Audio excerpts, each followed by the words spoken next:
Hello, everyone, and welcome back to the Mic'd Avengers podcast, episode number 2. We're back, baby. And I'd like to first thank everyone that listened or watched episode 1. We got pretty good feedback about that one, so we decided to move on with episode 2. Always a good thing. So I'm back with Jason, back with Dragon. And this episode, we're going to dive into another Shaw Brothers classic. And we are going to discuss 1976, The Magic Blade. Jason, you hadn't seen this one. No, I hadn't. Yeah, I was waiting for Shawscope 3, and it's been delayed from Amazon.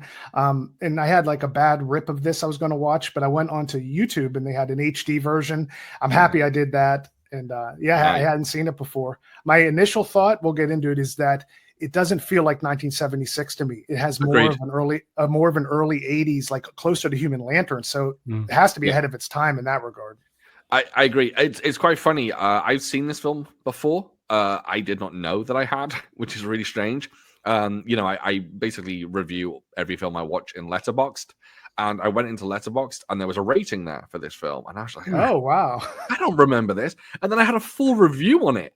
And I was like, I don't remember any of this. And when I was re-watching the film, I didn't remember a thing. So somehow along the way, I pushed this one out of my brain entirely for some reason. I don't know why.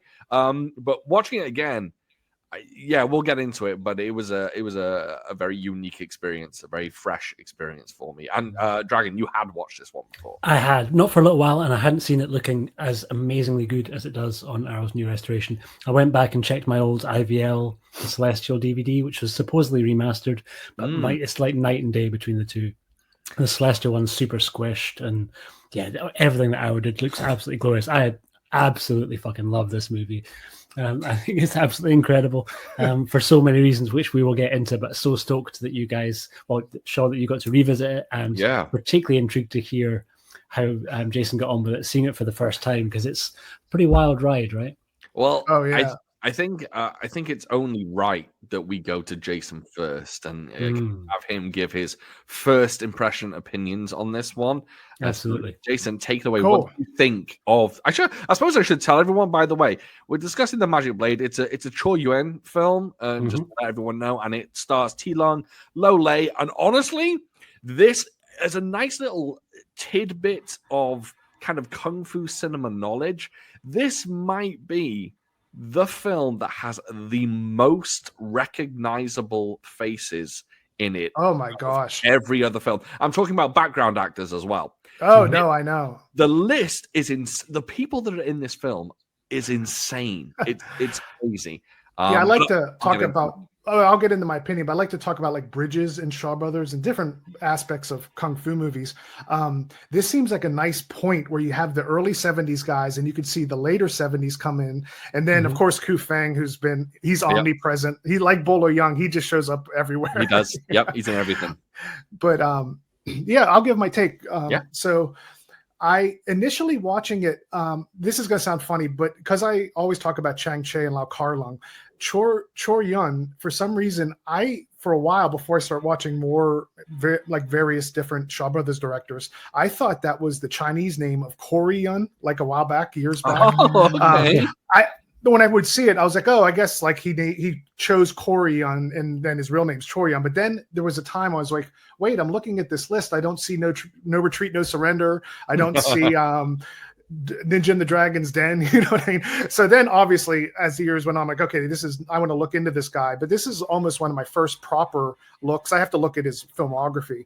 The things that stick out to me are, I love how everything's dark, a lot of outside shots. That's the first thing I noticed. And I got some horror leanings, not as blatant as Human Lanterns, but the way they make T-Lung walk, I was like, well, actually it's before Michael Myers, but it's so on it's like an ominous figure walking in. So I was like, is this another Human Lanterns vibe? As it started, the music, the wind blowing. And now this makes me want to ask you, Dragon, it wouldn't be the Arrow restoration, no way, on YouTube. That's just probably the old Celestial, because it has the Celestial intro, which they have on the Arrow, but it wouldn't be the Shawscope 3 on YouTube to rent, right? I wouldn't have thought so, no, because that's a new restoration, but completely new one by Arrow from the original neg. So I think I got that squished one a bit, but like watching it, I'll jump to it. Overall, I thought it was really good. I watched it twice. The second time is so much better. This is a very dense. There was a lot of errors in my subtitles. I'm sure they're fixed in Shawscope too, but my subtitles had so many typos. Lots of like when it's supposed to say "look at that man," it would say "look at that men." It had a lot of like small little errors.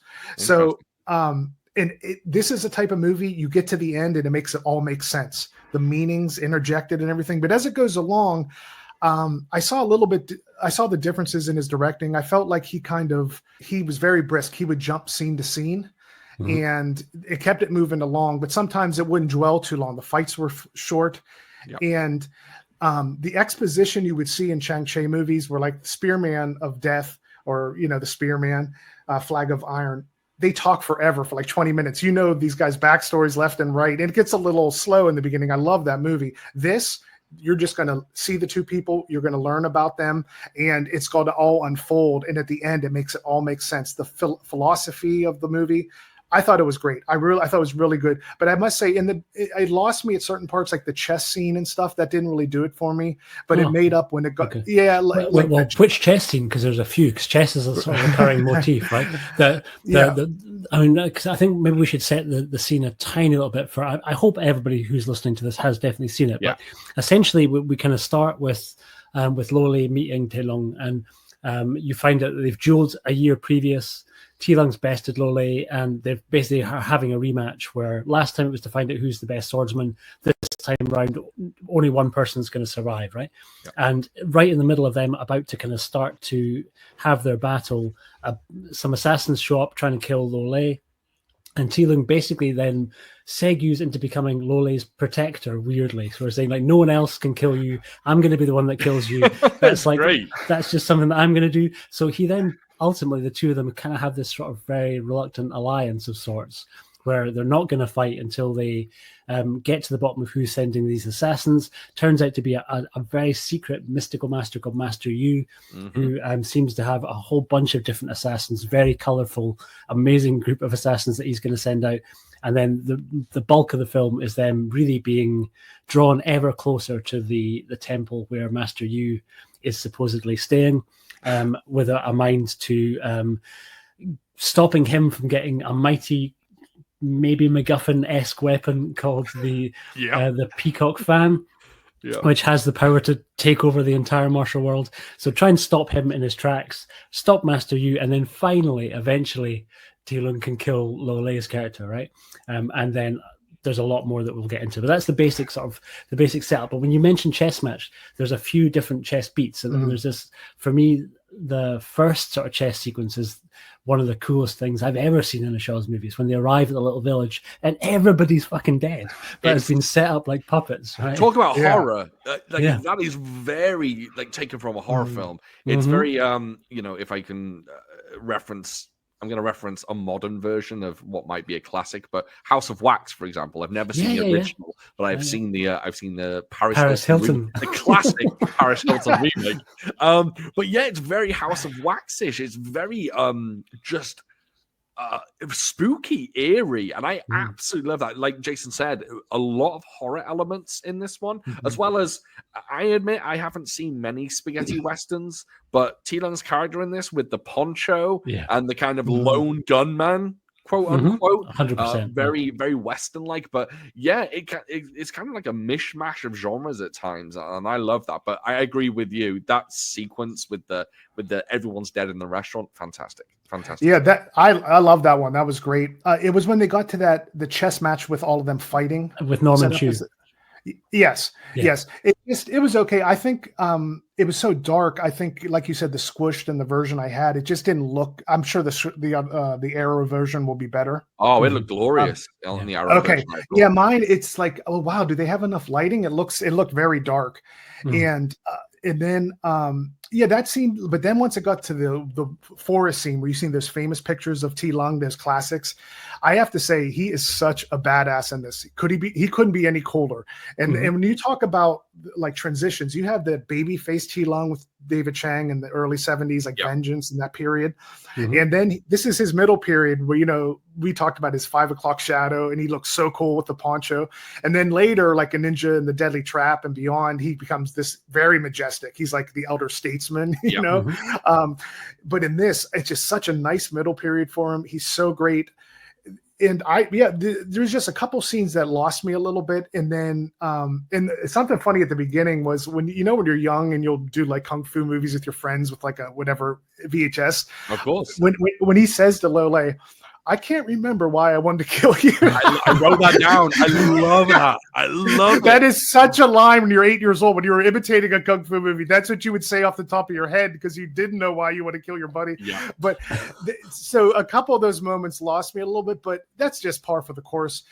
It made up for it by the end, and I'm excited to talk about the larger message and a couple strange things. I thought when Lole split, that was so, I had to watch it twice and rewind, like, where the hell did he go? It was so quick that I was like, where did Lole go? He disappears very quickly. And it's really more just spoken about than seen, right? We don't really kind of see him disappear. He's just going off to a different place. Then he gets a message back that he's died, which is, I think if you've seen enough of these movies, you kind of know, okay, he's not dead, right? And so you know, some spoilers, he's going to come back at some sort of stage. But yeah, I think that was a kind of slightly weird story beat. We should maybe say at this point, this is one of the first, if not the first, I'll have to double check, adaptation of a Gu Long novel into a screenplay. And Chor Yuen would kind of make a little bit of a part of a kind of career trajectory out of doing this. I think he made 22 adaptations of Gu Long short stories or novels, and he was a much more contemporary figure than the guy who wrote like Eagle Shooting Heroes, the kind of the other big sort of mainstay that they kind of drew on an awful lot for Shaw Brothers movies. So I think he was a contemporary of the people who were around at that time. So Gu Long, the writer, was kind of on the periphery circle, and there's a great kind of article in that Shawscope 3 book that Jonathan Clements writes specifically about Gu Long and how fucking mental his life was, and particularly how he stopped writing. Sean, I don't know if you had a chance to check that out yet. I have not yet. That's wild, of him getting basically attacked in a party, and a guy cuts through his wrist. Oof. And he kind of almost dies, and they end up managing to save his hand, but he can never write again. So all the scripts he did after that, he had to like dictate to get somebody else to write, and apparently like it lost a lot of his nuance and stuff. But yeah, he and Chor Yuen specifically had this incredible sort of run of working on projects together, and that Shawscope 3 set really highlights some of the better collaborations between the two. That there's so many Chor Yuen movies on that set, and we get 5 on the box set this time round, which is a very wonderful thing, and some of the ones they picked are really very magnificent. But yeah, this one was quite early on in their sort of their trajectory of collaborations together, and it's just a really crazy, twisty, mental mashup of a movie that moves at such a brisk pace, right? That there's a speed to it, even though it's quite long, because they say it's what, an hour and 50, I think. It doesn't feel hour 37 on my one. Okay. Yeah. Oh, okay. It moves along at an incredibly kind of brisk pace, particularly kind of not just with the fight scenes, but even like Jason said with the exposition, where it's not a very word heavy or dialogue heavy movie, even though people are speaking to each other, but it's just sort of great setup after great setup in an almost like very theatrical, almost kabuki theater type way, where you almost see the stagehands, right? You notice that in the first scene where when Lole arrives at the town, he's got a whole squad of people with him who set up this basically set around him, right? So they set up the table and set up the carpets and stuff for his dancers to come out and set up food and drink, and you kind of find out why he's decided to do that. But they kind of replicate that all the way through, where you're almost sort of seeing a little bit under the hood, where you're seeing each set actually kind of semi getting constructed around the events that are going to unfold with it, which I thought was very, very cool and something you don't often see. It's funny that we say that this film is not very wordy. Well, firstly, for a Chor Yuen film, it's actually very it's non-complex, because Chor Yuen is very well known for making very twisty, turny, kind of in-depth, long films. And this one's kind of simple, but I actually did a lot of research in that I checked a whole bunch of reviews online, and it's surprising how many people say this film is overly wordy. And but the interesting thing is, those people who reviewed the film have read the novels, and apparently T-Lung's character is like a lone like wolf, a man of very few words, very stoic. And in this one, they find that he actually talks too much in comparison to the novels. Also, in the novels, he's actually way more of a tragic character. He's got epilepsy. He's got a lame leg. Can you say lame anymore? I think we can say that, right? I missed the memo that is a problem. Yeah, I never know these days. I don't know what trap I'm going to walk into. You can always go with the old failsafe of gammy if dodgy. Yeah, he's got a limp. Let's just put it that way. He's got a limp. He's epileptic, and apparently he's got this like terribly tragic life where he was assaulted as a child and all sorts. But people kind of complain that they don't go into that, and this version is like a kind of shadow of that version, who's way too wordy. But for us, this is very simple, not so wordy film, which is I find that quite interesting. Slight little tangent. What popped in my mind there? Have you heard the story of Sylvester Stallone on First Blood? What happened with that movie? It was like 3 hours long or 2 hours, like in 40 minutes, very long. And speaking of wordy, he talked a lot. He had all these one-liners, like when the cop pulled him over, he says, "Oh, hey, easy rider," and these bad jokes. Sylvester Stallone hated it so much he wanted to burn the thing. So they edited it down from 3 hours to an hour and a half. So it's kind of similar, you're saying, like a novel down to, and they made him barely talk, but that's why it's so good. If he had one-liners, that ruins it. You need him to be that vet, like. Absolutely. Yeah, that's what it reminded me of, though. Yeah, that's what it reminded me of. Oh, but I think the point on there is that in Chang-Chi movies like Spearman, they want to just tell you the history, and now Guok Choi is going to go off. And I think I keep bringing up Flag of Iron because there's similarities where once Guok Choi goes away, and Flag of Iron is a remake of sorts of Duel of the Iron Fists. And when he goes away, he's just constantly be attacked by assassins. This is like a version of that where I'm sure you guys noticed. I don't think outside of T-Lung, I hope I'm saying her name right, Mrs. Chu and her father, is there one good guy in this movie? Every single extra and individual. Okay, and I'm sorry, the girl in the alleyway with the golden flower scene. Yeah, and the guy selling the food. But the exceptions are there. That's about it. You just have to, I picked up early on, okay, I can't trust anyone, and even the kids bringing them food, it's everything's so poisoned. That's true. The kid, and I was like, wow. And that, I thought maybe they could have nuanced that a bit, where maybe they would, because I just had to assume literally every single person was out going to murder him, and it happened except for a few. But that's an interesting take, because they normally have it where, like I said, when Guok Choi goes away, when they send him away in Flag of Iron, you're wondering which guy's going to be the bad guy a little bit, the assassin. Yeah, I think it's very interesting in that this film presents a lot of characters.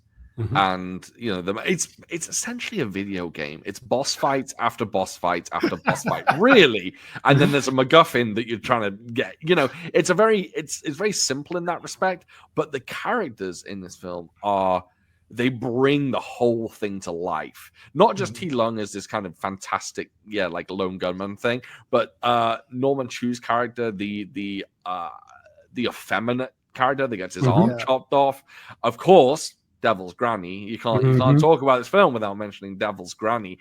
Lo Lei with his rose sword, which is fantastic. Yeah. It's so colorful, this film, and it could have been so much less if he hadn't given us these vibrant, alive characters. It could have just been a very mundane kind of boss fight film. But I don't know. I just love that everyone's not only a villain, but they're a colorful villain, and also they're the most evil people that you'll ever meet, which I really appreciate. Sean, I say keep going. We haven't got your overall take though. Oh yeah. It's funny. So I didn't know what to expect with this. I'll be honest with you. The first time I reviewed this film, the time where I don't even remember where I watched it, I gave this 3 stars. I kind of settled at a 3-star film. I watched Letterboxd 4 or 5 is a max. 5. Sorry, I should say yes, 5. Okay. So I gave it 3. Watching it this time, I did not recognize myself that wrote that review. I don't know who that guy is, but basically he's a bit of a fucking idiot because I gave this 5 stars. I think this would be in my top 10 shorts. Whoa, there we go. There we go. I loved it. I absolutely loved it. And I'm at heart, I'm like I guess a kung fu shapes guy or shapes kung fu guy, and I'm very much kind of lean towards the Lau Kar Lung camp and like monkey kung fu and five super fighters, stuff like that. Yeah. This was just something else, and it absolutely blew me away. The action is so like you were saying, for 1976, it's crazy. Personally, I think this has better fight scenes than Human Lanterns, and Human Lanterns is years after. And it's got the same fight choreographers, which is insane. But I'd have to think about that. But what's strange, I want you to keep going, but what's strange on this is it starts with that 70s, like when the sword fighting in the mid 70s, it has a slower feel to it when it starts, but this seems like it starts for 5 seconds and then it just ramps up. They had to have been ahead of the curve. Human Lanterns is so slow mo to me. They seem like different animals. The fights in that, he loves slowing that down. Yeah, you're right. They're very, very different. But this, I don't know. This film it tends to hit everything that I really like about kung fu films in general. It just the vibrancy of it, the twists and turns, the fantastic hero. Let's be honest. If someone was going to ask me if I could have a prop from any kung fu film, T Lung's weapon in this, I might consider that as an option. It's a hell of a choice. And I just loved everything about it. I was a little worried how they were going to stick the landing on this at the end. I was a little like, oh, how are they going to pull this all together? Especially when it gets a bit meta, where like you are really Master Yu, and it's or you become Master Yu. But they actually nail it. And it's got the typical kind of brash Shaw Brothers ending, which I really liked. And I love playing kind of spot the actor in this. That was a fun thing for me. Apparently, so I'm just going to go very quickly over a list, right, of people that are in this film. So you got T Lung, Lole. I'm going to talk about recognizable faces. Lily Lee, Fan Mei Sheng, Ku Feng, Norman Chu, right? Yeah. Incredible. Great. So then the smaller roles, this is one I didn't notice. Apparently Sharon Young Pan's in this film. I did not spot her in this film at all, but apparently she's in it. So Yun Hua is in this film, who I noticed, I spotted. Chor Yuen, I spotted. Feng Hakan, I spotted. The whole Yun clan is in this film. Everyone, from Yun Wu Ping to Yun Shen Yi, all of them. Yun Biao is in this film, who I didn't spot, but when the Devil Granny does like 19 backflips in a row, I'm like, that's Yun Hua or Yun Biao. Easily, definitely. It's got to be. Mars is in this film. Alan Choi is in this film. And then Xu Xia is in this film. I think that's how you say his name. And I spotted him as well. But that is an absolute just wealth of faces in this film. And for so many legends, and especially Yun Wu Ping is apparently in this film. And just think, in 76... was he not working on Secret Rivals at that point? Yeah, probably. In 76? It's crazy that he was essentially in this a background actor, but he was already a well-established fight choreographer in his own right. So, it was fun. I did cheat. I did read the cast and then go, all right, I need to spot these guys. So I was looking in the background for them. I wouldn't have recognized otherwise. I couldn't. Lily Lee, is she the one with the guitar? Yes. Yeah. Okay, and then it took me a second because after you've seen so many of these movies. So Li Ching, is that sometimes I've seen the her daughter? Yes, she's a daughter. I know her from Man of Iron. Yeah, she's the real life daughter of I can't remember his name, but he plays all the old Shaolin abbots in so many films. I think I've got his name actually here. Let's see, I've got his name written down. The guy in the mansion, I know him from. He's Ching Miao is his name. That's not the father though, is it? I don't know. Did Ching Miao play the father in this? I wasn't 100% sure. It's yes, I think he did. Oh, okay. Yeah. So they're real life father and daughter. Yeah. Oh, really? He was the crippled Avengers. He was Chang Shing's master. They go to when they're all crippled. He was the guy that, because I'm sure you guys do that. You're watching. Okay, which one's this from? It took me a while to realize Li Ching is from Man of Iron, because I was looking at her like, because I just watched Man of Iron and reviewed it and loved it, and she was the romantic interest, like the woman they were pining for, the different men in that. Yeah, I thought, and I know what I always think is funny. Ku Feng, he's probably not as old as he was in like Dynamo and later on, obviously. Yeah. But they have him as the most acrobatic, flying around Power Ranger guy. I thought it was gonna be this sprite like 19-year-old. Like they put Ku Feng as the guy jumping over like Superman. Like It's so I don't know this film, and I think this film works on a number of levels. So as a Asian cinema fan or martial arts cinema fan, you can go in and take this very seriously and enjoy it for what it is. And it's a very well made film. The cinematography is nice. The landscapes, the kind of backgrounds where everyone is, the sets, it's all very, very lavish and beautiful. And I love, like Jason mentioned, it has this kind of dark element to it. Mm-hmm. But you can also enjoy it as like someone that enjoys Kung Fu cheese as well. You know, the characters are a bit silly. The Peacock fan is completely nuts as a weapon. I mean, that in itself is just like so you can use it 3 times. That's it. I thought you could use it 6 times. He already burned 3 of them or something. Yeah, I think so. Oh, was it 6 times? Okay. Oh, who knows the max? I just know it was like a used good by the time they. But you know what's funny? On mine, it was called Peacock Dart. That's mine on my subtitle. Oh, okay. My subtitle had. I'm telling you this. You probably can't see it because you have to pay on YouTube. It had so many issues. Like, but mine's called Peacock Dart, and interesting. That's it. That's when you talk about the weapons. That's like the other cast of this movie. The weapons are like their own cast. If you think about it, like everyone's represented by a weapon, and it's like. But I kind of didn't understand why they called it the Magic Blade. They could have called it the Peacock Fan maybe a little more because that's it's for T Lung's blade. It's T Lung's weapon. No, I know why they did, but I don't know why they chose. Like that is such an amazing weapon, but. What I'm saying is the movie everyone's talking about the Peacock Dart. Completely. But it's like such a red herring. But I think you would be disappointed on some levels if they called the film the Peacock Fan or the Peacock Dart for how it's used in the movie. You'd be like, wait a minute, what the fuck? Because it's really. They make up for it because the U.S. version we called 9 Deaths of the Ninja 2. You know, like when it gets it's so funny. We see the original title, the U.S. name it like the craziest. Well, the original title to this, the Chinese to English translation, is actually Legend of the Condor Heroes, which is the name of the novel. So that's what all the Brave Archer. Am I wrong there? Yeah. Well, no. Brave Archer 4 is... that's a different book. Because that's Jason's right. That Brave Archer 4 is from Legend of the Condor Heroes, and there's like a bunch of other movies like the Ashes of Time and what's the other one? Did I get that wrong then? Because I put it into a translator and it literally gave me Legend of the Condor Heroes. No, I think there's on the other commentary track. It's like Sky Sword in the something, or it's got like a very crazy. So before we post this episode live, right? I'll find it out and we'll stick it in our comment section underneath. Okay. But I don't think it's that because that's the other big writer. That's not Gulong. That's I bet the translator I used fucking AI to find me an answer, motherfucker. I will double check. I don't have that to hand right now, and I don't want to run away. But it has a much longer, weirder, quite poetic title. But it's not. It's definitely not Legend. I'm going to blame AI. I'm just gonna quite right.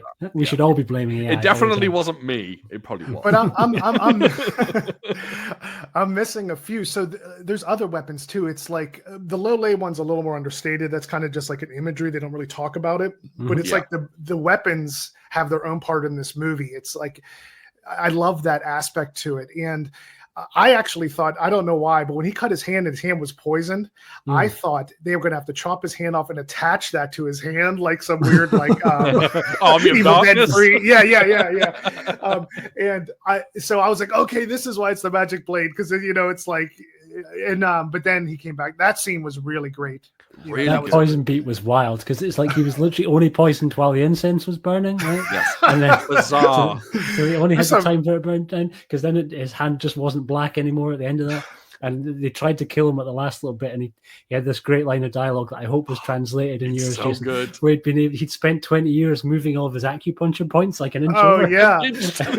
Wait, but they called it sinus in mine. Did they call it acupuncture in yours? Oh, yeah, like pressure points. So mine, when is it Norman Chu in that scene? I'm trying to Yeah. remember. Yes. Yeah. Okay, when he goes boom, boom, boom, and hits his chest, and he goes, "I've hit his sinus. He's paralyzed." I'm like, sinus, and then Wow. like, Yeah. I'm telling you, whoever, I think the guy was drunk. I hope we don't know who did these subtitles. So then later he goes, "Yeah, it took me 20 years, but I could move my sinus by 1 inch."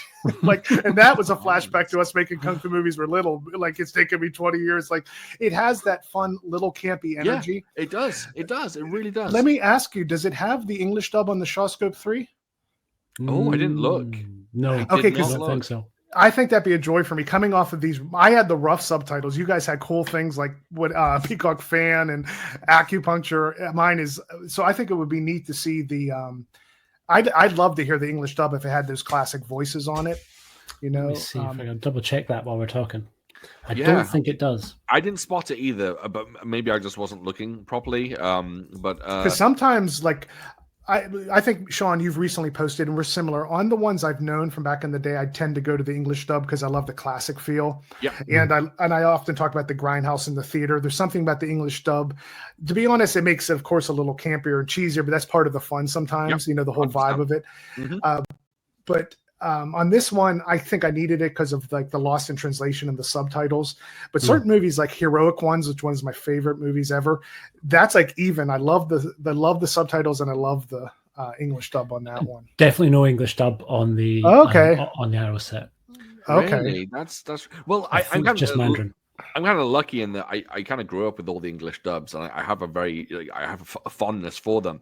But now with the Shaw sets coming out, I'm purposely revisiting them with subtitles, just to see if I get like a new flavor or whether it feels like a new experience. And in a way, it does. You know, it does take away slightly that cheesy element. Although I'll always respect the dubs because they're just so fun.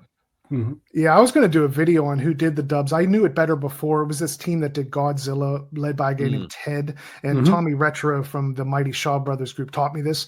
But there's that secondary team that did Spearman of Death. I'll keep calling it the U.S. name, Flag of Iron, and did Legendary Weapons of China. And some of those voices are just so rough on that dub. So when you go to the subtitle of that, it really brings it up, the seriousness.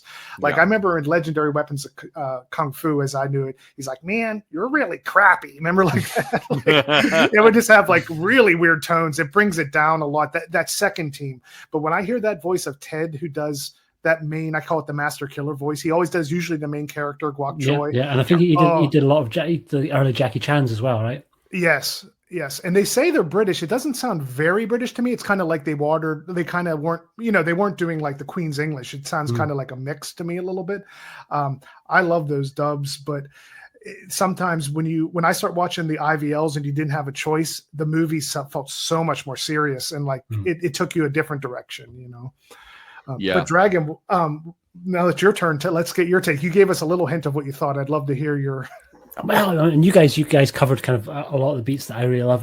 Kind of for me, it's kind of unashamedly a wuxia movie, as many of the films on Shawscope 3 are. So there is actually very little hand-to-hand kind of choreography in it, but they kind of found a way to really kind of give everything its own sort of feel. So each of the fights, it never kind of feels repetitive, which I really love. And some of them, some of the setups might be a little bit kind of weirdly goofy, like that. There's in the one in the forest, literally the guys assemble themselves in a big word on the ground. But I love that shit, right? It's something quite bizarre.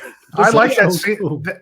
For how I didn't like the chess scene, I love the wood scene. Maybe because all those classic shots of T Lung were him in the woods. They took a lot of stills from that. I remember back. Yeah. And it looks great. And the kind of the way that they've done the color staging with basically all of those guys. Often the villains will all have a very distinct uniform that works really nicely. And those guys are kind of like sort of B look of like kind of yellow and black sort of outfits, or kind of orangey and black outfits. It's really cool. But I love. I think Devil's Granny is maybe one of my favorite lower tier villains in any Shaw Brothers movie. She's just phenomenal, and that actress just knocks out the park. I love that she's kind of got a lone wolf and cub baby cart that sometimes she's just like cooking people in. Other times it seems to be housing like 20 dudes that jump out of it in the middle of that chess fight. It's like a clown car. Yeah, 100%. And she's just like relishing in her madness. And she's like, I think she's certainly the most colorful, but also the most tricksy, right? Where she's got the most stuff going on. And Yeah. from her first appearance, when she's sending out the kids with the loaf of bread with blades stuck in the middle of it, Great, genius. through to kind of her basically like throwing explosives, and I think she's also the one that poisons him. So Yep. I think she's kind of really instrumental amongst the kind of the villains, as making it really hard for the other ones to try and make their mark. Like, I love Norman Chu, but you could blink and forget that he's in this movie, really, because of how much he's kind of overshadowed by Devil's Granny. She's fantastic. Well, speaking of, can you recall what I thought was the funniest? It had Norman Chu, the funniest Devil Granny moment in the movie. Does it stick out to you? I don't know which one you. I know you pretty well, but I don't know which one you would kind of go for. I like when she goes to eat too long. That bit's quite funny. When she goes what? She goes to eat too long. When That's it. No, she tries to take a bite out of him. Well, no, mine is probably a subtitle thing. She tastes his blood, and in the subtitles it goes, "Oh, this is so delicious." And she goes in to drink more, and Norman Chu goes, "You're going to suck his blood right now?" He's like, "Get out of here!" Mine said, "Suck his blood" on mine. Yeah, I think our son's a little different. That's a great moment. Oh, I cracked up. It's like she was so greedy. She's like, and I'm thinking, you just poisoned him. Are you sure you want to be like chugging down like his blood? Yeah, it's funny. Some of the subtitles do add to the comedy. Earlier on, there's the wood devils that come out very early. One guy inside a tree. Oh yes. Yes. I think it's them. But Lole goes, "Oh, they're the most expensive assassins," and they get killed in like 3 seconds. I'm like, they're the most expensive assassins you can find. They die immediately. And I had instant 5 element. I wrote this in some notes here, like. That was like a 5 Elements Ninjas precursor with them coming out of the tree, out of the ground, and 100%. Yeah. And I thought, like, I wished Lily Lee had been in it a little bit more. And R.I.P. Lily Lee, because we lost her very recently, actually, just within the kind of last couple of months. But she, I think, still very young here at this point. I think she's probably barely 20. She started at Shaw's when she was 14. Wow. Which is insane. As kind of initially kind of through their singing and dancing program, because there's a couple of like non-martial arts, non-wuxia movies that she did for Shaw's as well. So they kind of tested her in that realm, but then she kind of found her kind of forte with being in martial arts movies, and kind of great to see her playing a little bit of a younger character, because I think for me she's still the most recognizable as like the head of the family in 8 Diagram Pole Fighter, when she was not old at all. They just made her up to look an awful lot older, right? And so for years I the makeup fooled me, because seeing 8 Diagram Pole Fighter on such shitty quality VHS rips, it was hard to tell so much that was makeup. Now we're getting these new restorations. You're like, okay, she's clearly very young and just been made up, but even younger here. And I think there's I noticed it when I just did my reviews for Intimate Confessions of a Chinese Courtesan recently, which I've never seen. Oh man, I was so not expecting that movie to be what it is. Like, incredible, like amazing. That's what I'm actually going to watch next on the short. I loved it. But she's not in that. But there is something. I wonder. I haven't double checked to see if it's the same editor. But there's something with Chor Yuen with the way that he's able to. There's almost like. Do you guys know who Peter Hunt is? Peter Hunt was like the editor who's sort of credited with kind of inventing the style of action that James Bond movies would use in their early stages, right? So he was the editor on Dr. No, and particularly on From Russia with Love. And he was became quite well known for really shortening the sequences an awful lot. So he was clipping things an awful lot more into the movement, rather than before that you would have almost seen like a whole little section of action play out before it moved to the next beat. And it can make like the Green Hornet or something. Right? Where it can feel really quite, I don't want to say clunky, but it can feel very slow, and it's very purposeful. So you're seeing more, and it doesn't want to go too far in the other extreme and become like super shaky, fast cut camera work that we sort of relate to like the Jason Bourne movies or whatever in their later instances.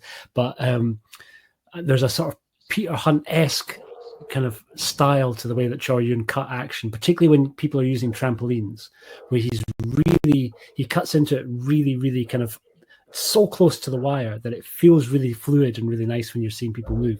I'm thinking of Lily Lee when she basically, in about 3 moves, bounces from like firing stuff out of her weird guitar thing up onto the roof, and then she's gone, right, in like 3 short shots.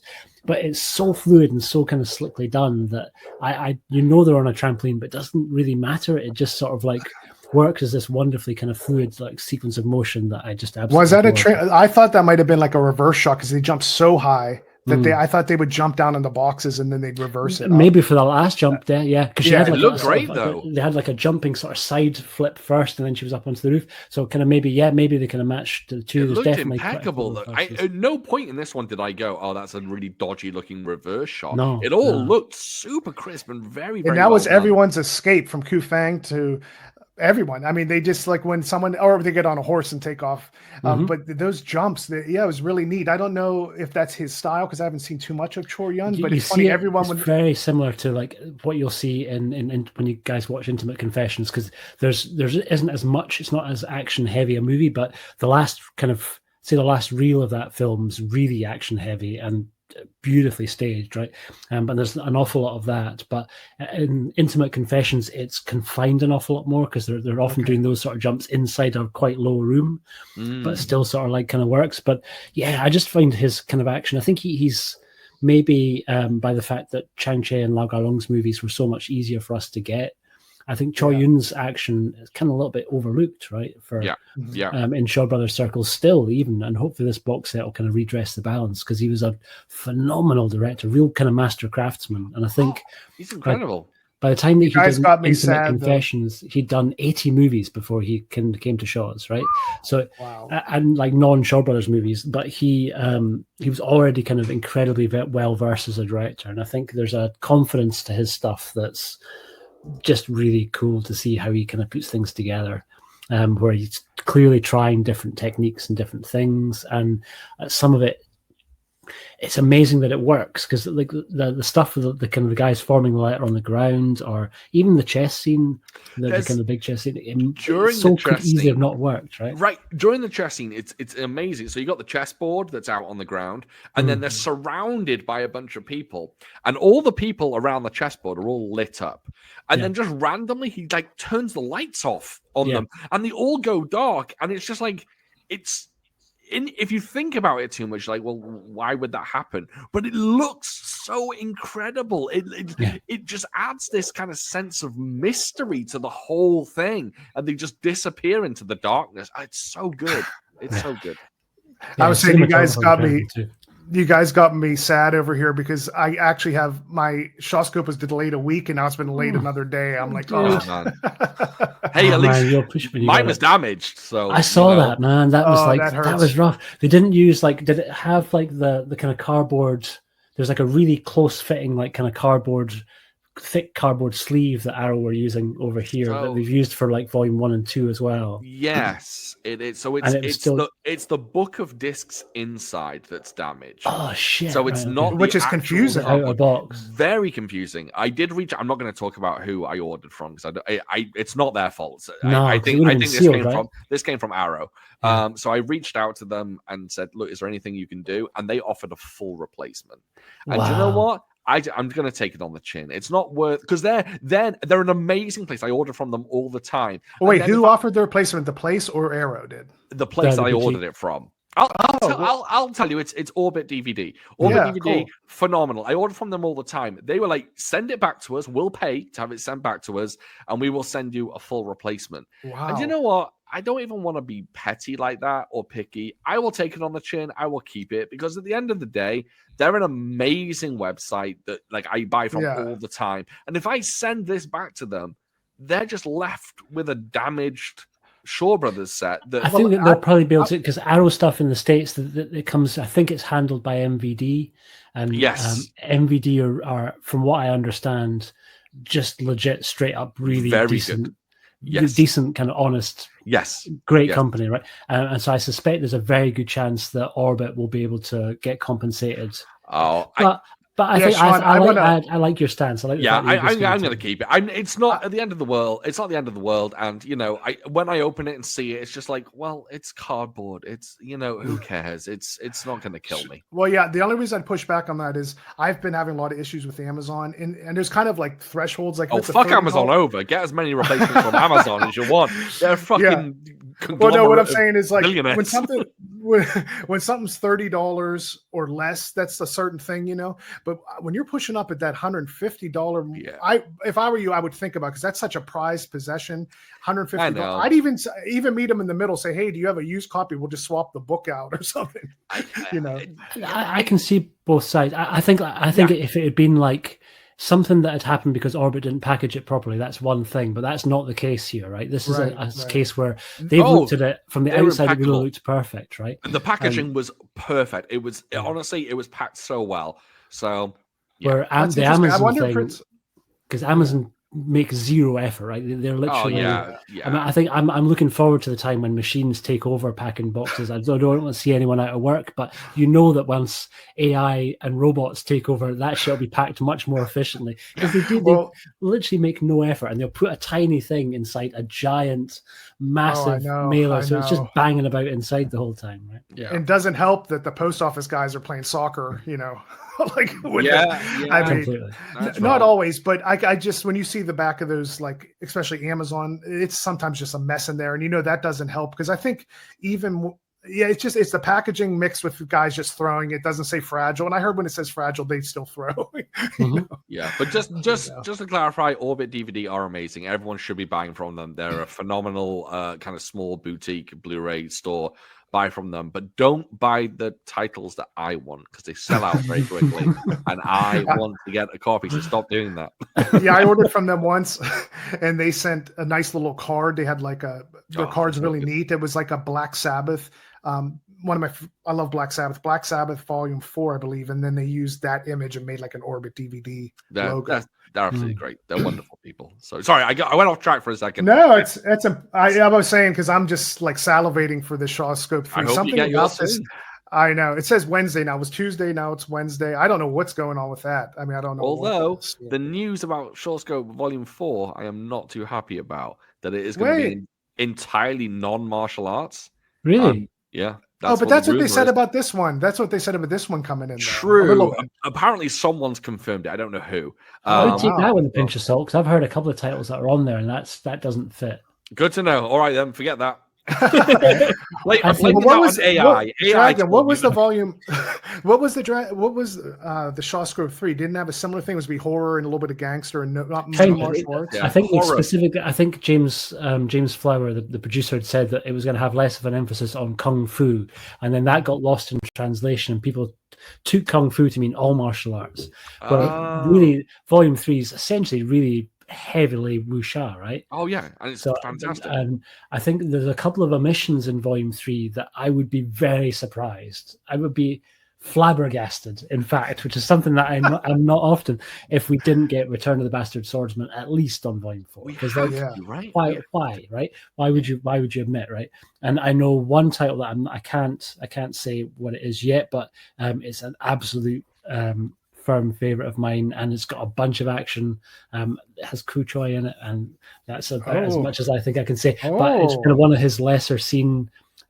My wife's favorite kung fu movie. If anyone's listened to my channel long enough, I'm not gonna say it. I know what it is now. I know what it is. Yeah. And that's been confirmed. I'll tell you after. Right? Okay. That's been confirmed. So I think we'll get some surprises. I'm more intrigued to know what color it's going to be. Right? Is it going to be gold? Is it going to be yellow? Yeah, I don't know. We're living in good times, guys. It's very good for. I mean, unfortunately, we are getting that Lady in the Boss cover art. I shouldn't talk about that actually. We're going to be overly mean to that, but that's rough.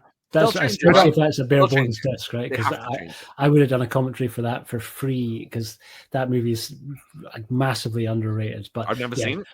Oh, dude, I'll be interested to know how you feel, because it's weird for a Lau Gar-lung movie, and forgive us our little tangent here, because it's just kind of basically, but it's one of the Lau Gar-lung movies that gets out into contemporary Hong Kong in a way that you never see. Like, he's filming guerrilla style on the streets. It's got he doesn't do that much at all. Hardly ever. I'm excited for it. Crazy wacky outfits. Like, it's almost like Shaw Brothers meets BMX Bandits. Have you ever seen BMX Bandits? Oh, of course I've seen BMX Bandits. And some of the outfits are just straight up insane. Like, some of the stuff that Gordon Liu dresses up in that movie is just super wacky. And it's a wonderful companion movie to My Young Auntie, because they're both sort of exploring the same theme, but with very different energies, right? And there's a kind of brattiness to Cara Wei's character in that when she first steps into the scene that's very different to her energy in My Young Auntie. But it's, again, Lau Garlong was always obsessed with that kind of essence of true martial arts and how it relates to the outside world.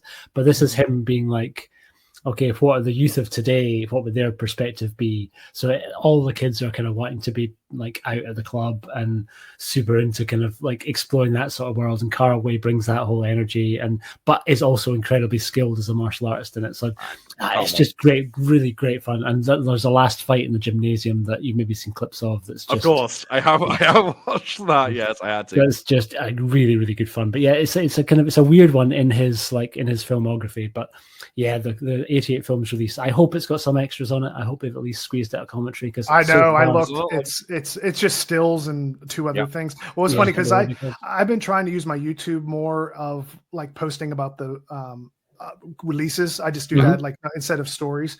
Yeah. Within 1 minute, the guy goes, "That is the worst cover art I've ever seen." So then I took a closer look, and I kind of didn't really look at the face. Seems like they messed up and tried to like redo. It's weird. I don't know who did it. I have no idea who it is, and I don't want to like rip on anybody's art. Oh yeah, it just because it's objectively subjective. But I just wish. I mean, it just makes me really miss, because I feel we'd really hit a groove like from the time that they started releasing them dual country. So when they started releasing them in the States as well, and we got like the Chinese Boxer and the ones that came out just after that, they were kind of collaborating with Frederick Ambrosino a lot. So we got some really awesome extras on there. Yeah. That Human Lanterns one we looked at last episode with the Kung Fu Bob cover art again on that. And I just kind of hope they were gonna. Well, you declared like that period a peak thing. I can't remember whose interview. I was watching an interview with you, and it might have been I can't remember who, but they said, "What is your favorite release of all time?" And it was right in that period. And you said 8 Diagram Pole Fighter, the American release, I believe. Yeah, that's Arrow. That's Arrow, but that was kind of that period where we're getting dual sides, and the extras were just beefed out, were the different extras on. You know, it actually confused me because. Is it righting wrongs that on one of them on the English or there's 4 versions and like you could watch like different alternate endings, but I don't think the American had that. So you had to be careful which one you wanted to get on. And the American one has that great documentary though. It's got like that kind of amazing kind of like world of martial arts documentary. I can't remember the exact title, but it's like a sort of 2 or 3 hour classic documentary hosted by John I think Leon brings that. It's older. Yeah. Yeah, Leon loves that one. In the UK, it was known as the best of martial arts. Yeah. And, my mum bought it for me on VHS when I first got into Van Damme. This is long before I got into Kung Fu cinema. She bought it. I got into there's a film called Lionheart in the US. It's called AWOL in the UK. And it's a Van Damme film, one of the first martial arts films I ever watched. And my mum saw that, and then she got me the best of martial arts. And I remember specifically it had clips from Duel to the Death on it. And I was just like, what the hell is this? And it kind of opened up a little bit of a door for me. That's on the Vinegar Syndrome release in the States, and then 88 put it out in the UK with Brandon Bentley's Randomizer. So depending on, you never know exactly which one of the 3 endings is going to be on. It's a great idea. It's really cool. Yeah, I got. I ended up. I think just for the sake of overall, I ended up selling my British version and just sticking with the Vinegar Syndrome one because of the Tony Stella art on the front of that. Oh wow! But you didn't need that alternate endings. That didn't keep it for you. I would find that I wouldn't use it after the first couple of times of checking it out. There was an ending that I kind of prefer, so I would just generally be kind of opting for that one. And I think you've got the alternate endings on the Vinegar Syndrome release too. You just can't randomize between them. No. And I can't afford, I don't have the space anymore. Oh yeah. Nor the funds to double or triple dip on stuff. So. Oh, I respect that. Speaking of endings, could we go over the Magic Blade ending? Because I have questions on that. Yeah. Sorry. Yeah. That's no. I love little tangents, of course. No, bringing it back. I felt the ending of this really made the whole movie. It was worth the price of admission anyway. Yeah. It just brought it all together. And I did sometimes when movies like Inception and Fight Club, sometimes they take a weird ending. Like, in Fight Club, when I was younger, I didn't really like the fact that Tyler Durden wasn't real. Like sometimes, and as I got older, I can appreciate it. Like that's the point of the story. Yeah. But when I'm young, when things go into dream, it was all a dream and stuff. I lose it. But when they were showing T Lung in that mirror, like you're Mr. Yu, I was like kind of teetering towards some of that disappointment, but they just made it all make sense. And they had to fake out with Lo Lei, which only right at the very end did I realize that was Lo Lei, right? Like whenever T Lung I'm realized. glad you didn't watch the trailer, because the trailer spoils. Oh, really? Oh, no. Yeah, That's the original awful. trailer just absolutely gives you every fucking beat, right? That's Which is okay. something that people always blame American movies for doing, but no, that was like the Hong Kong trailer for that. Jesus. So I call that the spoiled. Terminator Genesis effect. Terminator Genesis, they knew it was going to flop. So for some reason, they're like, we're just going to tell them. They showed John Connor was this guy. And I watched, I was like, I just saw the whole movie. And then I still tried the movie, that's a whole other thing. That was horrible. But that's a bummer when they ruin stuff in the trailer like that. I actually like Genesis. I've got a love-hate relationship with, because it's got Lee Byung-hun in it playing the Terminator for a while, and I love him so much. Right, I don't hate that actor. I don't hate. Oh, really? I thought Dark Fate, which wasn't amazing, it was good, but I thought that crushed Genesis for me. Dark Fate. Look, Dark Fate is good. It's a good film. People say it's terrible. I really enjoy it. The action is superb in that film. The only thing that lost me on that is. I don't know the only thing that lost me on that is like I had goosebumps in the theater and I knew they were going to see Arnold, but when he opens it up, it suddenly felt like a Saturday Night Live skit, like he's in a flannel, like cooking pancakes or something. Yeah. I was like this, and he's like, "Hello," I can't do an Arnold voice, but that kind of felt very Saturday Night Live. Like we finally have Arnold, like he's here. Like, well, he was in Genesis, but that was convoluted with. I did like the Genesis fight at the observatory at the Griffith, like the throwback to when Arnold landed, he's fighting. I was like, this is great. But whenever that guy with the curly hair that was John Connor, I thought he was horrible. The whole middle just lost me. And they, Dark Fate I thought was really solid. I thought that was solid. But I guess it didn't make enough money. It's done now, I think. Until, of course, there's going to be 30 more. There'll be 30 more reboots with. But Magic Blade. Yes. The ending, great ending. But what I was saying is like, so when Mr. Yu did show up and he was telling him his plot and what he wanted to do, it was just so shady. One thing I want to ask you guys is, so I thought it was very interesting. They had, now is that Mr. Yu's wife that he has go to try to be the temptress? Good question. My beat on it was that was Lo Lei's wife, okay. But maybe not. Yeah, but maybe she was. The one who sort of basically offered herself, like that's Channy Ten-Ni, right? Right. But she did say this was Mr. Yu's idea, but it's confusing because Mr. Yu could be Lo Lei, or it could be the actual Mr. Yeah. So that moment where, okay, so she's offering herself up, and then he says, "No, I'm here for Mrs. Chu." And this almost sounds like our last episode. We have similar actresses and wives, But he says when and she gets so mad that so Mrs. Chu comes in, and strangely, this was a nice fake out. She starts acting the same way. She's undressing. I'm like, wow, that is not her character. But obviously, what it really was is she was showing. And my thing was called the poison dark coat. In my, peacock dark cloak. And that was brilliant, and that faked you out a little bit because you didn't know what was going on because the father whispered to him. But I didn't understand. The deal was if he gives over that, they won't keep her and kill her. So he gave over to Mr. Yu. Was it just an honor thing that they still had to have the duel? Because I thought it was over. They were going to be able to leave because he turned it over. But he said, no, I still have one more duel. Is that just his honor and they have to have the match? Yeah, still? I think that's like just the element of being a hero, right? You've got to take out who essentially is the bad guy, and he was the bad guy. Yes. Yeah, I thought that was very... I think we kind of also got a sense that like when T-Lung cuts open the mask, he's not surprised that Lo Lei's inside it, right? He knows. Right. I think he knows that it's kind of all been leading up to that, and that's kind of what he set out to do initially, was to kill Lo Lei's character. He's been essentially looking forward to this duel where he can finally beat him. Yeah. And I think that the stuff, there's a couple of things that we should maybe mention, because Chor Yuen, unlike Chang Che and Lau Gar Lung are two. There's a beautiful turn of phrase that Jason, you coined in our last episode of being the two train tracks, right? And I fucking love that analogy because it's so true for probably all three of us. They were the staples that took us into the wonderful martial world of Shaw Brothers. But Chor Yuen, I think, maybe had a slightly more healthy relationship with the genders and with sexuality in general. So you see tits in his movies, right? Which is kind of quite surprising if you're so used to Chang-Chi and to La Gong movies, because it's very like, much so. wow, okay, Oh, we're yeah. going there, right? Because there was certainly, we saw that a lot more in the Shaw's exploitation and their horror movies. Mhm. A lot of that was just a blatant Yeah. excuse, real kind of definitely exploitative, where you would have slow motion of a girl running topless on the beach for like a 3.5 minute long shot, and you're like, okay, I get Challenge of the Tiger. Challenge of the Tiger. that comes sort of to mind. vibe, yeah. That's But I classic. don't get that from Chor Yun's movies, where I think he genuinely, it's more, there's a shade of eroticism in it rather than it being exploitive. I think he's doing it in a way that feels a little bit more genuine. And I think there's a body double for Tianyi Ten, because she definitely Me wasn't too. up for the idea of doing nudity. No. And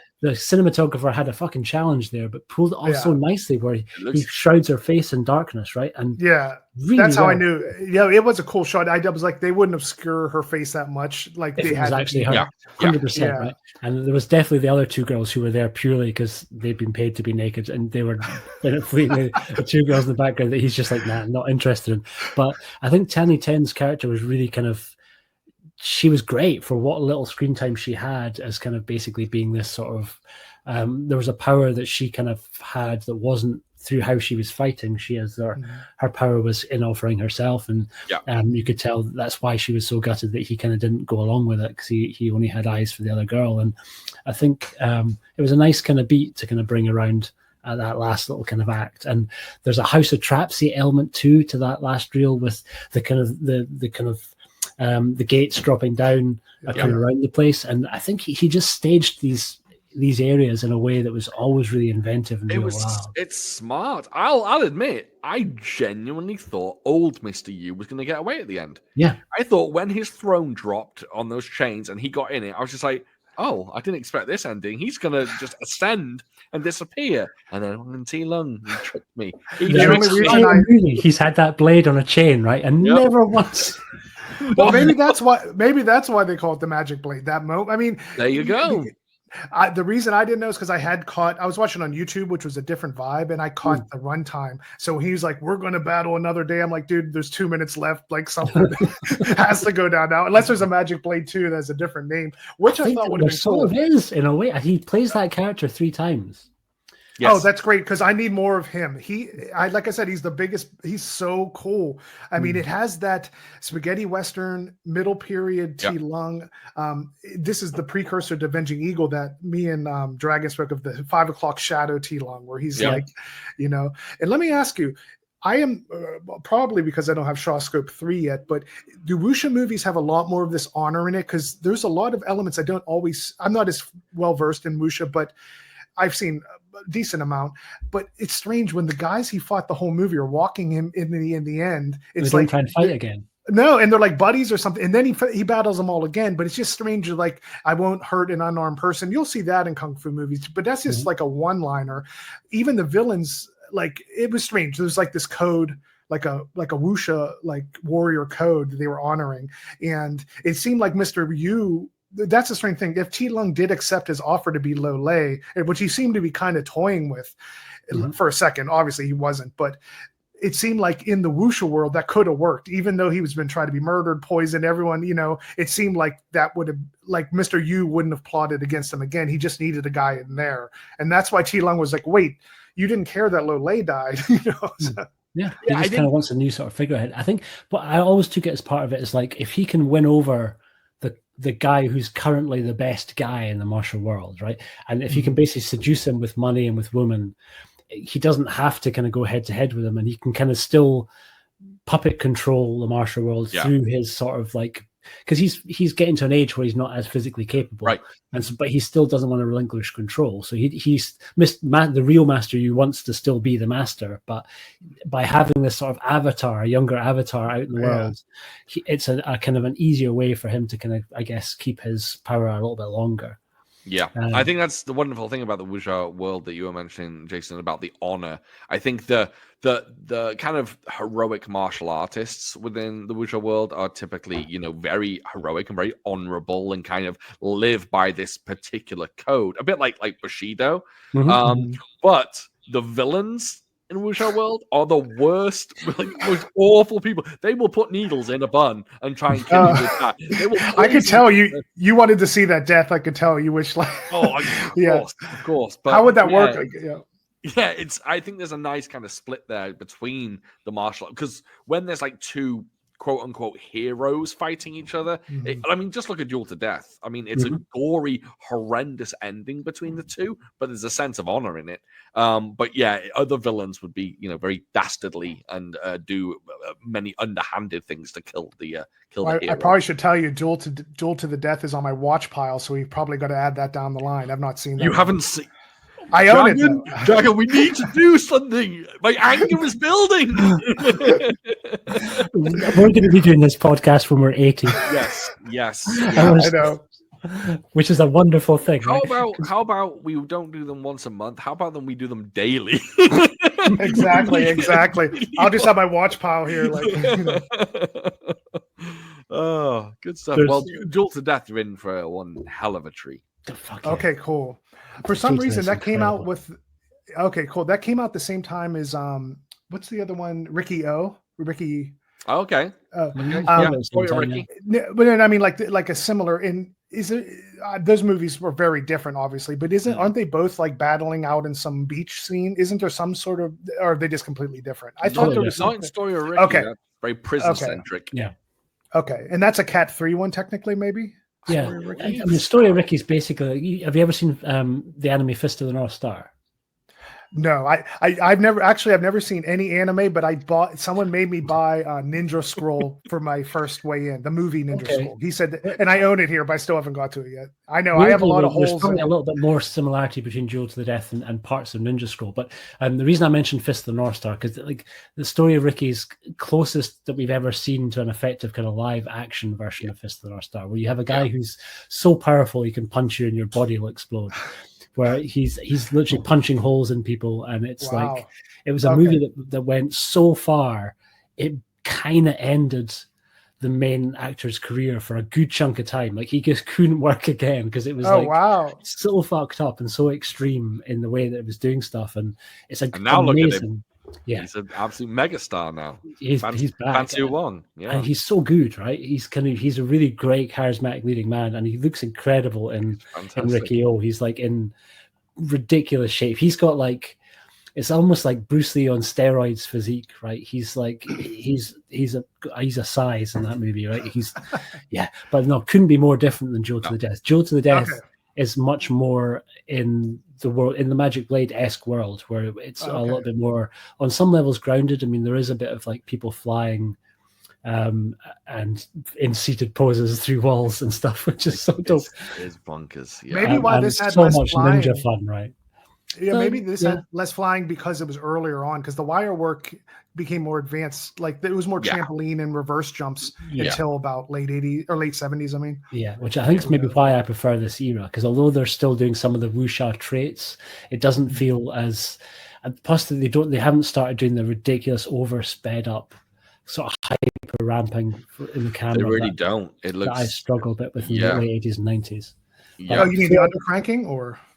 Bit of both. I mean, there was just like there was so much kind of crazy speed up. When I think of things like I struggle a bit with like Moon Warriors and Blade of Fury. Yeah, Blade of Fury is a fantastic film, but the undercranking in that is beyond anything. It looks like Donnie Yen's Legend of the Wolf. I mean, it's that bad. It's even a little bit of that in the Once Upon a Time. I think it was like a Choi Hark really liked playing around with those things. I think there was once they switched over to like non-linear editing, there's some functions that I think some directors should have been banned from using, right? Because it was like less is more. Iron Monkey has a lot of it. Iron Monkey has a lot of speed ramping. I think it's the upping of the ante. Like once they use more of that undercranking and then the audience was reacting, it's probably hard to go back, but I think there's some resets. Like, of course, like we were talking about wire work, Crouching Tiger, Hidden Dragon. I remember seeing that in the theater, and I loved it. It worked for me that they were floating. I understood because it was like it's poetic. It's right. It was poetic. There was a suspension of disbelief, and it worked. But when it got back to Ip Man, it felt like that was like a traditional throwback. I didn't feel that was super undercracked. I felt that was more you know, like a No, little more traditional. It was I think- faster. I think they kind of mastered it in the later years, where undercranking is there, but you really have to look to see it. If you have a right. nice suspension of disbelief, and you're like, okay, Donnie Yen's really moving that fast, you can kind of trick your brain and go, yep, legit, he goes that fast.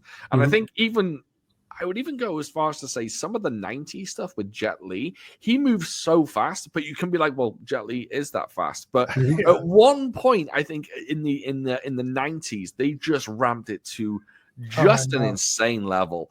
And it just looks there's a certain group of martial artists online at the moment that make short movies, and they have brought back undercranking. And is that your friends or no? No. No, okay.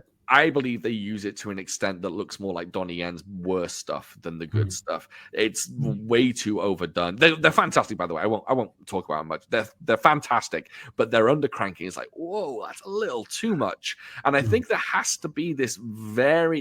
is this very fine line between bad undercranking and good undercranking. Right. Yeah. And I think they've kind of mastered it, and the Ip Man movies did it well, I think. I think Sammo was the master of that. Sammo had found that sweet spot where instead of like doing like 24 or 25 frames, he would never drop under 20. So he would literally like 2021 of course. Enough.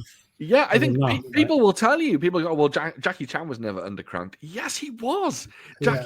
Jackie Chan, Wheels on Meals, Dragons Forever, he was undercranked to shit, but Sammo Hung did it so well that it looks legit. And I think that's fantastic filmmaking. That's genius filmmaking. Where we could explain. Yeah. I would say we could explain to people listening, undercranking basically is they film it, they crank the camera down to a slower speed. So when they film it at that speed, when you play it back on the normal reel, at the normal speed, it's hopefully a subtle, subtle. And I think sometimes it feels like they mess it up because, like, I always talk about the Venoms film, but on Sword Steam with Royal Blood, it's very undercranked. It's very strange because that one's like very speedy, and it's like, wow, did they mess up the setting, or are they trying it a little bit? And you can tell when the guys in the background are also kind of like, you know, the guys watching start moving like kind of quick. They look like those inflatable guys that you see.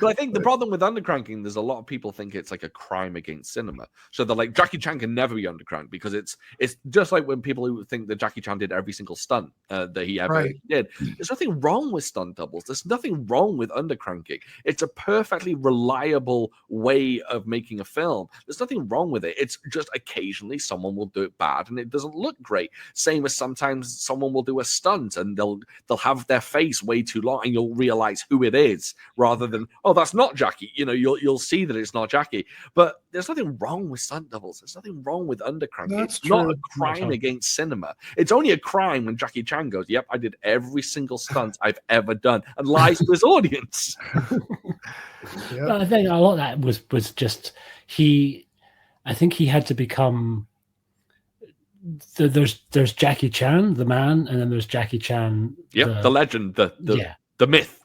Yes, and I think a lot of it was probably an easier conversation for him to lean into than having the 1 millionth question about, like, so who would win, you or Bruce Lee in a fight, right? And the amount of times he's had to speak about Bruce Lee, I think you can see the pain in his eyes in those old interviews where it's like, fuck, are we doing this again, right? Yeah. So I think there's an element of that where it's probably but also when English isn't your first language. So when you're being interviewed by somebody saying, so you do all your own stunts? Yes. Because the reality of saying, well, actually, there's a team around me, that's a longer conversation in a time when TV interviews didn't want to give someone 5 minutes to speak. They want to give you 5 seconds for an answer, right? So I don't think we should judge him too harshly. There's not at all. And let's be honest, Jackie Chan did 90% of his stunts. That's amazing. You know, he did a lot of them. So that in itself is super impressive. Who cares if there happens to be one kick that he can't do and Chin Kai Lok has to step in and do it? Nothing wrong with that. My hope is that eventually in future years to come, we will stop focusing too much on Jackie Chan as the actor and stunt performer, and will actually herald Jackie Chan the director, because those first Toy Story movies are like so well realized. As they've got some goofy moments in the middle of them, but when you kind of look at the plotting of them and how they've been staged and how he kind of balances his exposition with the action sequences, and still gives the audience a little bit of the old goofy Jackie that they kind of, I think they loved so much from his He's kind an of incredible director. Yeah. Miracles. I think that Miracles is jump- an epic. Yeah, completely. I think So- that jump to Police Story has to be one of the biggest jumps in the whole like genre, Totally. because there's a lot, but just meaning like you could feel it building up, but it's such a turn of the page. It changed the whole 80s, you know. It just I think, I mean, we should definitely put these ones on the list as well for some point. We can really dive into them, but I think so much of it is like born out of disappointment and a degree of resentment. So that's because of what happened to the Protector in Battle Creek Brawl. Yeah. right. Him being like, fuck, okay, and him particularly with the Protector. And I think really it was having that experience of how it so much didn't work. That and this is not a total slight on the Protector, because I actually quite enjoy the Protector, but I think the experience he had on that, and probably feeling like his wings had been clipped so much, is what made Police Story so much. He had a vision, and like he's like, oh, finally, I'm going to go and make Police Story, which is truly my vision. And completely. And you guys have read his autobiography, I Am Jackie Chan? Yeah. I haven't read that one. I've read his. Wait, which one's the most recent one? This one's like 1998, right when Rush Hour came out. They were probably that's the one I've read. Yes. Yeah, that I remember reading. I was like 19, and for me, I often talk about the books. The books are like the left arm, and the movies the right arm. When I can read and get those insights, I was running back because I had a lot of those Killer Meteors, crappy VHS, but I could see it through a different light. And even if a movie's not that great, having that story of how he didn't like Lo Wei and that friction makes the movie almost as a historical piece you can enjoy way more. And you hit it on the head, Dragon. It's just I was surprised how much he wanted to break into America. Like that was like his life's goal in a way, it seemed like. So when he did those Battle Creek Brawl and Protector and they flopped, it was so, like you said, this was a complete answer to that. He's like, I'm going to go back, and he took some elements of it, you know. I think it's ironic a little bit that he wanted to bring his style to America, like his true Jackie Chan Hong Kong style to America. And then when America finally did get his style, they were just like, oh, we're going to water it down and make it, you know, just exactly. We'll make Rush Hour. Yeah. I'm going to do a Magic Blade style master stroke of linkage here, because Jason, you mentioned Killer Meteors, and Killer Meteors and To Kill with Intrigue, both also written by Gulong, who wrote the screenplay. There's a book reference. So I think it kind of same origin story, though very, very, very different kind of scripts or very different stories that they'd adapted, right? And I think they really dialed down the wuxia aspects of those two stories. You see a little bit more in Killer Meteors, and if you think about Killer Meteors, it does have an awful lot of similarities to the Magic Blade in terms of some of the weapons, and particularly the type of character that Jimmy Wang Yu plays in Killer Meteors is very much cut from the same cloth as T-Lung's character in the Magic Blade. So there are certain tropes that he kind of really liked to use, and I think I've got it open in front of me, but there's as far as the Shaw Brothers side of things, there was 2 other times that T-Lung played that same role. So he was playing Fu Hongshui. He does a small cameo in Death Duel in 1977, and also a prequel to the Magic Blade called Pursuit of Vengeance, which I have not seen, but neither have I. Tracked down, also from 1977. And then he brought the character back in Frankie Chan's remake of Pursuit to Vengeance called The Warrior's Tragedy from 1993. I haven't even heard of that one. No, that's our Shot Scope 3 book. That's our little further viewing notes bit at the bottom. Yeah, I think. Sorry, go ahead. I was saying we're coming around the bend towards like an hour 20. You want to give our final thoughts here? Yeah, we can definitely wrap this up. Yeah. So I'll just say, absolute classic. I think this one is way up there for me. Unfortunately, I think this podcast might end up with me every single week going, well, that's in my top 10. And just because sometimes I just feel like, I don't know, this film was so fresh to me. It just felt so unique, and especially as someone who's kind of stepping slightly outside of his kind of old school kung fu box, if that, you know, like Mystery Chess Boxing and World of Drunken Master and things like that. I'm a very, like I said, shapes guy, and finally dipping my toe into more wuxia and watching this it was just eye-opening for me. So colorful, so vibrant, 5 stars across the board. I absolutely loved it. A true classic in my eyes. Awesome. Yeah, on my end, if someone's listening to this and want to check it out, I'd say watch it on YouTube if you don't feel like buying the Shawscope 3 just to get that nice HD version. I mean, of course, grab Shawscope 3, but if you don't want to spend that money, and I think people will enjoy it. But I think watching it twice for me, because it's a lot of singular sentences, so it's not like wordy, but each line's very powerful. So you have to really pay attention, because if you look away for a minute and miss 2 lines, you missed like a big piece of it, you know?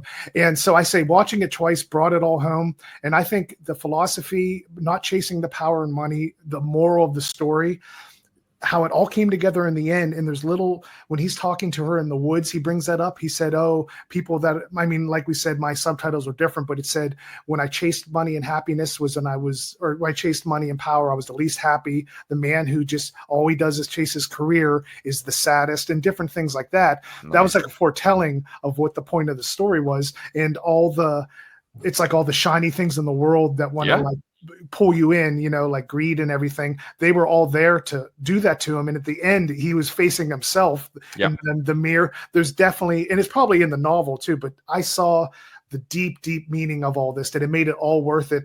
That I think it's better. They didn't sit around at the beginning and said, oh, this is so-and-so, and he did this and this. The fact that it just trucked along in this directing style where it's nice, edited, good.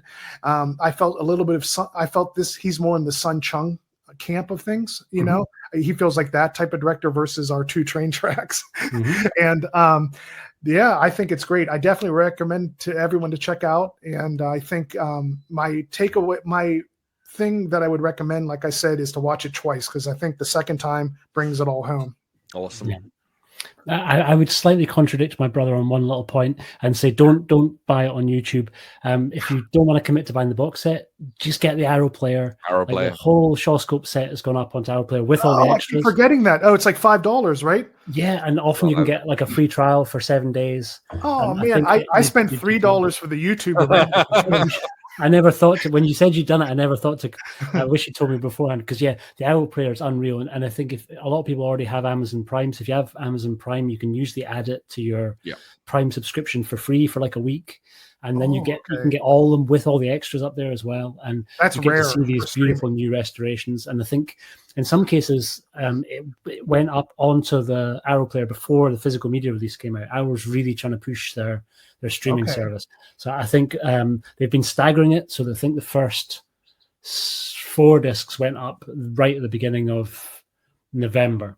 And I think the next sort of stage is kind of going up at the beginning of December, if I can remember my timeline right. But however you end up watching the movie, definitely track down The Magic Blade. I assume that people listening to this have seen it. If you haven't, then I don't think we've spoiled all the beats, although we've spoken about a few things that happen in the story. That's not really the main experience that you're going to get from it. It's kind of watching the performances, watching how beautifully things have been staged. I think it's wonderful seeing Chor Yuen start to get his props, because I think we'll recognize him as being a real master craftsman, where I'd absolutely put him up alongside our 2 favorites, but with a very different flavor and a different energy, and one that I think is nice to see. Nice to kind of see somebody who is into like exploring some of the relationships between men and women in maybe the most healthy way out of any of the directors. Because I think I love the way that Lau Ga-lung looked at men and women together in relationships, always through a kung fu lens, particularly even like if you think of Executioners and Shaolin, right? Like everything was a battle, even your wedding night, right? And Chang Che was so trying to kick over the tracks of what came before him, so he was really trying to get away from what King Hu did, so he didn't really want to kind of explore yet another kind of female-led movie, and so he did his own thing, where there are some women in Chang Che's movies, but they're not really there with any sort of consequence. And so I think Chor Yuen maybe had the most well-balanced chance for basically kind of highlighting the performer no matter what gender they had. God, I'm sounding super progressive and I don't mean to be, but some of the female characters in Chor Yuen's movies are exceptional, right? And particularly in The Magic Blade, we get to see a whole bunch of that. So it's just a really refreshing, great palate cleanser between some of the other movies that we saw. And I loved Volumes 1 and Volume 2 so much. But it's grouped together so many of my absolute favorites that I didn't know where we were going to go. And so there's been so many revelations with Volume 3, because it's sort of reminding me of films that I had seen before, and I'd seen The Magic Blade before, but I didn't enjoy anything as much as I did this time around. And I think a lot of that was how amazing this restoration looks. And Okay. it's really absolutely incredible. Because particularly with some of the darker scenes, and we've spoken about it through the episode, where he does use shadow an awful lot. Yeah. Particularly with kind of some of his character introductions and some of his staging, and it works so nicely when you're kind of seeing that properly, where nothing's blown out. And in that chess match, Jason, you're going to feel like you're watching it for the first time all over again. Okay. Yeah, because this was really dark. One question about the genders: when they do that in a movie where they'll have a high voice, but it's clearly she's been dubbed by a woman. Yeah, right. But it's clearly a guy, but it fools the other person, but not the audience. Do you know the history? Is that just a theater move where, like in Sword's thing with Royal Blood, it's so obviously a woman, but they're calling him a guy just because he's dressed slightly different? It's something you see a lot in I think that I often think of those characters as eunuchs, right? Yes, and there's villainy attached to eunuchs for some reason, right? Well, I think part of that was like, if you deny yourself sexual pleasures, it make you super fucking powerful. I think there was an element of that. Sometimes I'd heard it done in relation to people who served the royal court. They would kind of do that partly to limit people in a way of making it so that you wouldn't be able to like sleep with anyone in the royal family, so you became sort of slightly safe because you were neutered in that way, literally neutered, castrated in that way. Yeah, completely. But it's something that kind of cropped up a lot in the martial world as being a sign of villainy and power. So that you see it in Come Drink With Me, the kind of villain there. You see it a little bit in Secret Service of the Imperial Court. There's like the chief eunuch, I think, is one of the main villains in that. And certainly we see that in the character that we meet in the Zombie Town. I think Zombie Town's the wrong thing because none of those characters are reanimated. House of Wax Town. Better. In the House of Wax little village, we certainly see that character there who kind of gets the arm cut off. And I think that's our villain from 5 Super Fighters, right? Just a lot younger. Is that him? Yeah, I think so. Oh, Kufang? I think so. No, not. Is it Kufang? Let me just double check and make sure, because I think he is. What's that character's I'm getting his name wrong as well. I also love how in that scene where they're all dead and he throws that chess piece away, say don't touch that, and they all fall over. And it explodes. Yeah. When those two guys are sitting there, the sheer amount of cockiness, it's like equal cockiness. T-Lung's, they're both saying, like, I noticed in this movie, they're like, well, you're going to die here today. I'm just letting you know. Like, I love the cockiness on both sides. Fun, not Kufang, Quan Fun. It's a Ku Quan Chung, yeah. And I think, and I'm just double checking his filmography because I'm sure it is. He went on to be like that main villain. In what year is 5 Super Fighters? 79. Yeah. Oh, I'm thinking of someone else then. I'm thinking of Quan Fung, the villain from 5 Super Fighters. That's not. I think that's maybe me that's making the mistake. This is the dude who's also in. We'll see him in Bloody Parrot, and he's in. I think he's in. God, he's in a bunch. God, this is going to be a staple. Every episode I'm going to make. I like it. I'm going to basically confuse two people, and I've done it once again. God damn it! But no, not the guy from 5 Super Fighters. But he's certainly very magnificent. Some people might call this film woke in that moment, though, unfortunately, because this guy gets misgendered, and then he goes, "No, I'm a man," and then T-Lung's like, "Okay," he just moves on, like doesn't question it, doesn't. Yeah, it's great. Yeah. It's great. Yeah, people call that woke these days. Oh yeah. So do you want to bring us home? Oh, go ahead. I will. Just one last thing. This is totally random. Totally random. I was researching the Magic Blade, and if anyone likes, I don't even know what genre to call it, kind of drum and bass music, there is an artist called Lazarus on Bandcamp, and he has this series called Shortcuts. And what he does is every single album or EP of his is named after a different Shaw Brothers Kung Fu movie. And every single track is like a drum and bass version of him translating what's going on in the film to music. Wow. That sounds unreal. It's really unique. And to be honest, the music's quite good. I actually quite enjoyed it. I only listened to the Magic Blade, but he has like volumes called I think it's called Sentimental Swordsman. He has multiple volumes of those, you know, for the return and so on and so forth. Anyway, yeah, a guy called Lazarus. I don't know him. This is not a plug. It's just something I just stumbled across, but I thought it was really, really cool. The guy's from Germany, and I just thought it was a really But do you think cool it's on Spotify and YouTube Music or just Bandcamp? Do you know what? I didn't even go to the extent of looking that up. I should check that out. While you're checking that, I should say, because you've reminded me that I should kind of give a wee little shout out to somebody who we discovered that we kind of lost earlier this year. So Jason Kane passed away. Apparently, I think around the time in June, but the word just didn't really kind of spread. And I kind of got a couple of messages just I think last week or the week before from a couple of people from Rodney and from Ricky, basically saying that he'd passed away. But Jason Kane was a massive, huge, indescribable impact on my childhood. He founded the Made in Hong Kong VHS label, so he was the first guy to bring sort of Shaw Brothers releases over to the UK on VHS. So he put out Five Venoms and Mad Monkey Kung Fu and Dirty Ho and John Woo's The Killer and Snake and Evil Shadow, Drunken Master. Basically, everything that formed my love of Hong Kong cinema came through that Made in Hong Kong. It's where it all started for me there. Yeah, I think for all of us in the UK. But he also had this whole other career where he made music under the name Depth Charge. Before the Wu-Tang Clan were putting kind of hip-hop samples over the top of beats, J. Soul Kane was doing it first. So he made sort of instrumental kind of hip-hop and electro-inspired music loaded with samples from movies. So often from spaghetti westerns and from horror movies too.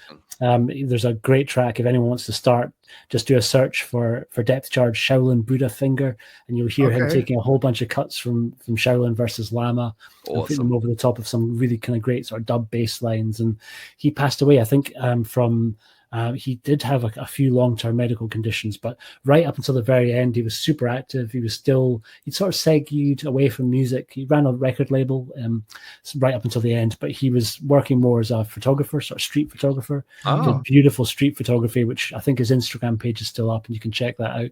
But he was photographing all of Ricky's events, so anytime Eastern Heroes had an event, he was there taking pictures at the events and just attending. And apparently I never got to meet him in person, tragically for me, but everyone who did said that he was just the nicest, coolest dude and absolutely loved the genre and was just a huge part of, before we had our online community, I think he was the one who was bringing people together through these movies. So his loss surprisingly really winded me, because he was just one of these dudes I kind of always expected that my path would cross with him at some point, right? We were kind of like two circles away from each other. If I'd finally made it down to one of Ricky's events, he absolutely would have been there. So that's sad. So you're probably in the same age group, roughly? Yeah, I think so. Okay.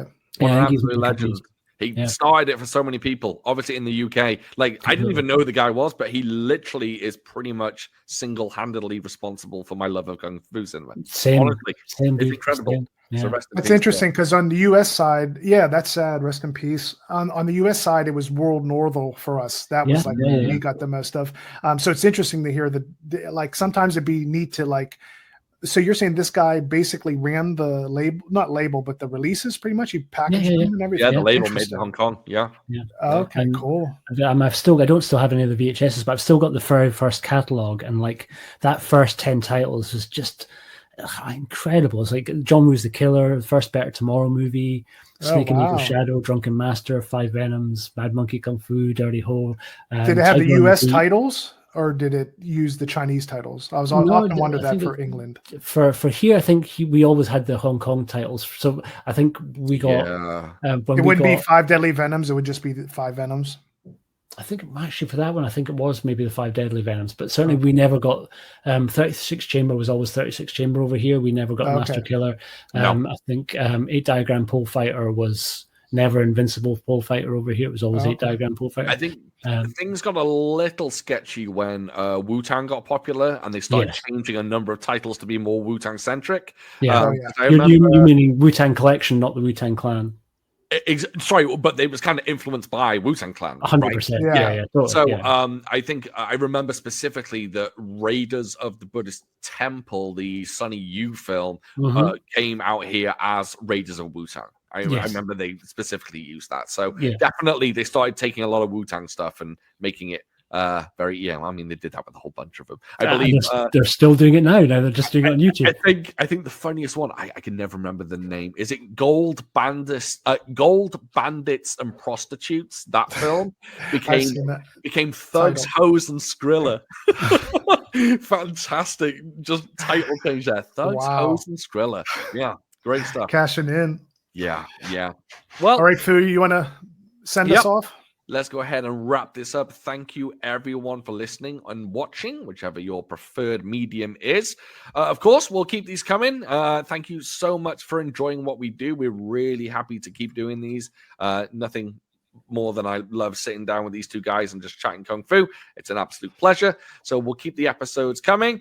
And of course, if you want to follow us, like us, subscribe, comment down below. Of course, if you're an audio listener, what would really, really, really be great is if you give us a 5-star review on your audio platform of choice.